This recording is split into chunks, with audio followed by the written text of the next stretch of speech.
Hello दोस्तों, स्वागत है मेरे YouTube चैनल में। आज हम लोग कवर करेंगे दुनिया के टॉप 5 जियो पॉलिटिक्स अपडेट के बारे में, वो भी पूरे डिटेल के साथ। तो दोस्तों, हमारी जो पहली अपडेट है वो है, अगर कोई देश अचानक ऐसा नक्शा जारी कर दे जिसमें आपके देश की जमीन भी उसकी दिखाई जाए तो आप क्या कहेंगे? क्या सिर्फ ताकत के दम पर कोई देश दूसरे देशों को अपने नक्शों में शामिल कर सकता है? क्या यह सिर्फ एक नक्शा है या आने वाले बड़े युद्ध का संकेत? आज हम समझेंगे डोनाल्ड ट्रंप के ग्रेट यूएसए सपने, नए विवादित नक्शे और इसके पीछे छिपी अमेरिकी रणनीति को। डोनाल्ड ट्रंप का ग्रेट यूएसए सपना क्या है? डोनाल्ड ट्रंप हमेशा से अमेरिका को दुनिया का सबसे ताकतवर देश दिखाना चाहता है। उसका मानना है कि अमेरिका को ज्यादा जमीन चाहिए, अमेरिका को ज्यादा सैन्य ताकत चाहिए और अमेरिका को दुनिया पर कंट्रोल चाहिए। इसी सोच को ट्रंप ग्रेट यूएसए कहते हैं। नया विवादित यूएसए मानचित्र। हाल ही में ट्रंप की तरफ से एक नया मानचित्र सामने आया है जिसमें कनाडा, ग्रीनलैंड, वेनेजुएला को यूएस का हिस्सा दिखाया गया है। यही नक्शा सबसे बड़ा विवादित बन गया है। इस नक्शे के सामने आते ही कनाडा नाराज हो गए, डेनमार्क भड़क गया, फ्रांस और यूरोप में हलचल मच गई। ट्रंप का बड़ा कदम, सेना को तैनाती। ट्रंप ने सिर्फ बात ही नहीं की बल्कि अमेरिकी सेना को ग्रीनलैंड में तैनात कर दिया। वह स्पेस और मिसाइल बेस बना दिया। 2026 तक ग्रीनलैंड को अमेरिका की क्षेत्र बनाने की बात कही। मकसद रूस की मिसाइलें ट्रैक करना, चीन की गतिविधियों पर नजर रखना। अंतर्राष्ट्रीय प्रतिक्रिया। फ्रांस का सख्त बयान। फ्रांस के राष्ट्रपति इमैनुअल मैक्रोन ने साफ कहा, अगर अमेरिका ने ग्रीनलैंड या डेनमार्क पर कब्जा करने की कोशिश की तो नाटो देश मिलकर हमला करेंगे। यूरोपीय यूनियन का नया हथियार। यूरोप ने अमेरिका जैसे देश से निपटने के लिए एंटी कोडेशन इंस्ट्रूमेंट बनाया। इसका मतलब जो देश दबाव डालेंगे उस पर आर्थिक प्रतिबंध लगाएंगे। नाटो का दोहरा रवैया। नाटो के प्रमुख मार्क रूट ने सीरिया, गाजा, यूक्रेन में ट्रंप के काम की तारीफ की। इससे संकेत मिलता है कि नाटो खुलकर विरोध नहीं कर रहा, अंदर ही अंदर ट्रंप के एजेंडे को सपोर्ट मिल रहा है। अमेरिका की असली रणनीति। अमेरिका युद्ध से पैसा कमाता है। कैसे? पहले किसी इलाके में तनाव बढ़ाता है, फिर हथियार बेचता है। उदाहरण, बांग्लादेश को हथियार, इजराइल को हथियार। युद्ध हथियार की बिक्री, अमेरिका का मुनाफा। ग्रीनलैंड में अमेरिकी स्पेस बेस। ग्रीनलैंड में अमेरिका ने स्पेस बेस बनाया, मिसाइल सिस्टम कंट्रोल करता है, रूस और चीन की हर हरकत पर नजर रखता है। यानी ग्रीनलैंड सिर्फ जमीन नहीं बल्कि भविष्य की जंग का कंट्रोल रूम है। डेनमार्क ने जवाब में ऑपरेशन आर्कटिक एंड्योरेंस नाम का सैन्य अभ्यास किया। इसमें शामिल देश France, Germany, Norway, Netherlands, Finland, Britain, Sweden. साफ संकेत, यूरोप ग्रीनलैंड छोड़ने को तैयार नहीं। निष्कर्ष क्या निकलता है दोस्तों? यह सिर्फ नक्शे की बात नहीं है, यह भविष्य की विश्व राजनीति का संकेत है। ग्रीनलैंड आने वाले समय में महायुद्ध का केंद्र बन सकता है। तो दोस्तों, दूसरा जो अपडेट है वो है, क्या भारत अब हथियार खरीदने वाला नहीं बल्कि हथियार बेचने वाला देश बन चुका है? भारत ने ऐसा कौन सा रॉकेट भेजा है जिससे पाकिस्तान के दोस्त देश में खलबली मच गई है? क्या भारत और पाकिस्तान अब सीधे नहीं बल्कि दूसरे देशों में आमने सामने है? भारत ने पहली बार अमेरिका को स्वदेशी पिनाका गाइडेड रॉकेट सिस्टम की खेप भेजी है। इस खेप को रक्षा मंत्री राजनाथ सिंह ने हरी झंडी दिखाकर रवाना किया है। रॉकेट का निर्माण नागपुर की प्राइवेट कंपनी ने किया। यह भारत के रक्षा निर्यात के लिए बहुत बड़ी उपलब्धि है। आसान शब्दों में कहे तो भारत अब हथियार आयातक नहीं निर्यातक बन रहा है। पिनाका रॉकेट क्या है? पिनाका एक multi barrel rocket launcher system है। मतलब एक साथ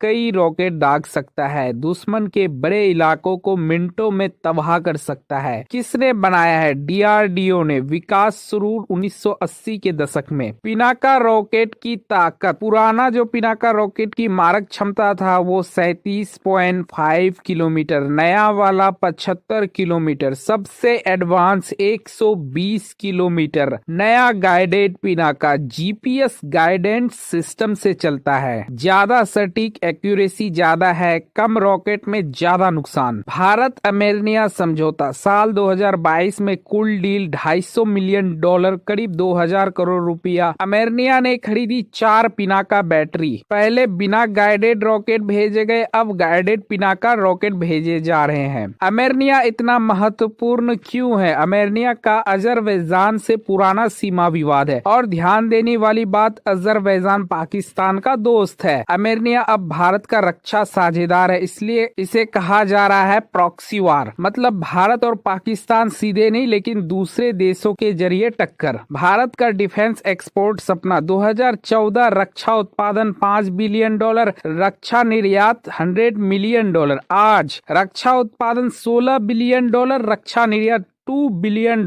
भारत का लक्ष्य दुनिया के टॉप हथियार निर्यातक देशों में आना। प्राइवेट कंपनियों की एंट्री। पिनाका बनाया है solar defence and aerospace limited. सरकार क्या चाहती है? पूरा बोझ सरकारी फैक्ट्री पर नहीं, प्राइवेट सेक्टर को आगे लाना। इससे रोजगार बढ़ेगा, तेजी से डिलीवरी, क्वालिटी बेहतर। भारत अब क्या क्या बेच रहा है? पहले छोटे हथियार, स्पेयर पार्ट्स, अब missile, fighter jet, air defence system. उदाहरण Philippines BrahMos missile, Indonesia deal के करीब। भारत की चुनौतियां, भारत को डिलीवरी में देरी, लागत कॉस्ट ज्यादा, समय पर सप्लाई। इन समस्याओं को जल्दी ठीक करना होगा, तभी भारत बनेगा एक भरोसेमंद हथियार सप्लायर। तो जो हमारा तीसरी अपडेट है वो है, सोचिए जरा अगर सऊदी अरब, तुर्की और पाकिस्तान एक साथ मिलकर रक्षा समझौता कर ले तो क्या भारत को डरना चाहिए? क्या भारत की सुरक्षा खतरे में पड़ सकती है या फिर ये सिर्फ दिखावा है? आज के इस वीडियो में हम लोग आसान भाषा में समझेंगे। हाल ही में खबरें सामने आई है कि सऊदी अरब, तुर्की और पाकिस्तान आपस में एक रक्षा समझौता कर सकते हैं। रक्षा समझौता मतलब हथियारों में सहयोग, सैन्य ट्रेनिंग, टेक्नोलॉजी शेयर करना, जरूरत पड़ने पर एक दूसरे की मदद करना। अब सवाल उठता है, अगर ये तीनों देश मिल जाए तो क्या भारत पर असर पड़ेगा? शक्ति संतुलन बदल सकता है, लेकिन सच्चाई ये है भारत किसी ब्लॉक या ग्रुप पर निर्भर नहीं है। भारत की सेना अपने दम पर बहुत मजबूत है। भारत जरूरत पड़ने पर अकेले लड़ सकता है, इसलिए भारत को किसी देश से डिफेंस पैक्ट करने की मजबूरी नहीं है। निष्क्रिय शक्ति संतुलन की बातें ज्यादा है, जमीन पर असर कम है। पाकिस्तान की भूमिका, ताकत या दिखावा। पाकिस्तान को इस्लामिक देशों में इसलिए आगे बताया जाता है क्योंकि उसके पास परमाणु हथियार है, उसके पास बड़ी जनशक्ति है। लेकिन सच्चाई क्या है? सच्चाई ये है पाकिस्तान की आर्थिक हालत बहुत खराब है, IMF और कर्ज पर चल रहा है, लंबे युद्ध की क्षमता नहीं, पाकिस्तान ज्यादा देर तक किसी बड़े युद्ध को झेल नहीं सकता। तुर्की की भूमिका, टेक्नोलॉजी और ड्रोन। तुर्की की सबसे बड़ी ताकत है उसका डिफेंस इंडस्ट्री, खासकर ड्रोन टेक्नोलॉजी। तुर्की पाकिस्तान को ड्रोन और टेक्नोलॉजी दे सकता है, ट्रेनिंग और हथियार सपोर्ट दे सकता है, लेकिन भारत के पास इससे कहीं ज्यादा एडवांस सिस्टम है। भारत खुद ड्रोन और मिसाइल बना रहा है। तुर्की की मदद भारत के लिए गेम चेंजर नहीं होगा। सऊदी अरब की भूमिका, पैसा और राजनीति। सऊदी अरब की सबसे बड़ी ताकत पैसा, ऑयल मनी, अरब दुनिया में प्रभाव। सऊदी चाहता है ईरान के खिलाफ सुरक्षा, अपने क्षेत्र में दबदबा, इसलिए वह तुर्की और पाकिस्तान को फाइनेंशियल सपोर्ट दे सकता है। लेकिन सऊदी अरब भारत से व्यापार भी नहीं खोज सकता। भारत उसका बड़ा तेल खरीदार है। भारत की कूटनीतिक चाल, असली मास्टर स्ट्रोक। भारत ने साफ संदेश दे दिया है कि भारत के पास अन्य विकल्प मौजूद है। भारत के मजबूत रिश्ते, ग्रीस तुर्की का पड़ोसी, आर्मेनिया तुर्की के खिलाफ, UAE सऊदी का पड़ोसी। अगर दबाव बना तो भारत इन रिश्तों का इस्तेमाल कर सकता है। भारत का डायस्पोरा, भारतीय डायस्पोरा और व्यापार की ताकत। महत्वपूर्ण तथ्य, भारत में 20 करोड़ से ज्यादा मुस्लिम आबादी है। इस्लामिक देश खुलकर भारत के खिलाफ नहीं जा सकते। इसके अलावा भारत एक बहुत बड़ा मार्केट है। निवेश और व्यापार हर देश चाहता है। पैसा और बिजनेस राजनीति से ऊपर होता है। अमेरिका की भूमिका, कंट्रोल की राजनीति। अमेरिका पाकिस्तान को हथियार देता है ताकि भारत बहुत ज्यादा शक्तिशाली ना बन जाए, लेकिन भारत खेती में आत्मनिर्भर है। भारत की आंतरिक अर्थव्यवस्था मजबूत है। भारत किसी एक देश पर निर्भर नहीं है। निष्कर्ष क्या निकलता है दोस्तों? सऊदी अरब, तुर्की और पाकिस्तान का रक्षा समझौता भारत के लिए बड़ा खतरा नहीं है। क्यों? भारत की सैन्य शक्ति मजबूत है, भारत की कूटनीतिक रिश्ते मजबूत है, भारत का बाजार और व्यापार ताकत है। भारत आर्थिक रूप से कमजोर नहीं है, पाकिस्तान आर्थिक रूप से कमजोर है। सीधी भाषा में ये समझौता ज्यादातर हवाबाजी बाची है, असल युद्ध की हालत में ये देश खुद पीछे हट सकते हैं। तो जो हमारी चौथी अपडेट है वो है, अगर दुश्मन का सबसे ताकतवर एयरक्राफ्ट कैरियर 1500 किलोमीटर दूर समुद्र में खड़ा हो और एक ऐसी मिसाइल उस पर गिरे जिसे रडार देख ही ना पाए, तब क्या होगा। आज हम बात करेंगे DRDO की LRASHM मिसाइल की, जिसने समुद्री युद्ध का खेल बदल दिया है। भारत ने लंबी दूरी की हाइपरसोनिक एंटी शिप मिसाइल की विकसित की है। यह मिसाइल दुश्मन के बड़े युद्धपोतों और एयरक्राफ्ट कैरियर को खत्म करने के लिए बनाई गई है। इससे भारत की समुद्री ताकत और आत्मनिर्भर रक्षा का क्षमता बहुत बढ़ गई है, इसलिए यह खबर बहुत इंपॉर्टेंट है। LRASHM क्या है? LRASHM long range anti ship missile, इसे DRDO ने बनाया है। यह एक हाइपरसोनिक ग्लाइड मिसाइल है। इसकी रफ्तार मैच 5 से ज्यादा है, आवाज से 5 गुना ज्यादा। आसान शब्दों में इतनी तेज मिसाइल की दुश्मन को संभालने का मौका ही ना मिले। हाइपरसोनिक गति, सबसे बड़ी ताकत, मैच 5+ स्पीड, रडार के लिए पकड़ना बहुत मुश्किल, एयर डिफेंस सिस्टम को चकमा दे देती है। जैसे तेज आंधी में उड़ती चिड़िया को पकड़ना मुश्किल होता है, वैसे ही यह मिसाइल रडार से बच निकलती है।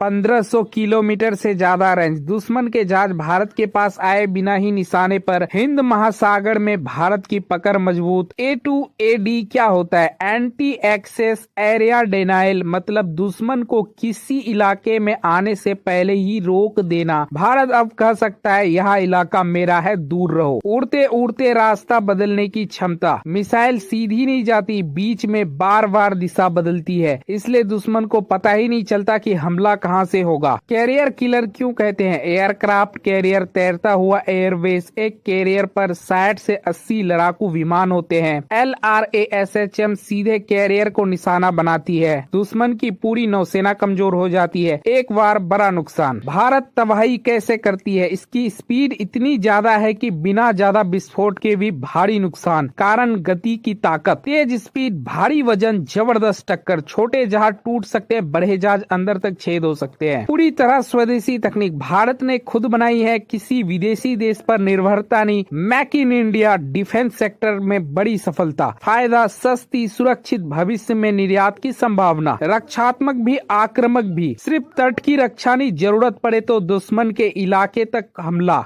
यह मिसाइल भारत को डिफेंस ऑफेंसिव पावर देती है। भारत की समुद्री रणनीति में बदलाव, पहले दुश्मन पास आए तब जवाब, अब दुश्मन दूर से ही डर जाएगा। आने वाले समय में युद्ध जमीन पर नहीं बल्कि समुद्र और तकनीकी पर लड़े जाएंगे और LRASHM इसमें भारत की सबसे बड़ी ताकत बनेगी। दोस्तों, अभी तक चैनल को सब्सक्राइब नहीं किए हो तो प्लीज कर दो, प्लीज। तो जो हमारी 5वीं अपडेट है वो है, अगर सामने वाला देश धमकी दे, दबाव बनाए और नियम कानून ना माने तो क्या उसे झुककर शांत किया जा सकता है? क्या अमेरिका जैसे ताकतवर देश को नैतिकता और लोकतंत्र की बातें समझ में आती है? डोनाल्ड ट्रंप जैसे नेता सिर्फ दोस्ती से मानते हैं या ताकत से? भारत जैसे देशों को ऐसे नेताओं से कैसे निपटना चाहिए? आज के इस वीडियो में हम जानेंगे 4 ऐसे रणनीतियां जो डोनाल्ड ट्रंप जैसे बुली नेताओं पर सच में काम करती है। डोनाल्ड ट्रंप अपने राजनीतिक जीवन में बार बार यह दिखा चुके हैं कि वे धमकी, दबाव और जबरदस्ती का भाषण समझते हैं। उनके सामने रियायत, चापलूसी, नैतिक भाषण ज्यादा असर नहीं करते। जो नेता धमकाता है वह सिर्फ ताकत की भाषा समझता है। लीवरेज बनाओ। लीवरेज क्या होता है? लीवरेज का मतलब आपके पास ऐसी चीज हो जिसकी सामने वाले को जरूरत हो। उदाहरण, चीन का उदाहरण, चीन के पास रियर अर्थ मिनरल्स का लगभग एकाधिकार है। ये खनिज इस्तेमाल होते हैं मोबाइल, मिसाइल,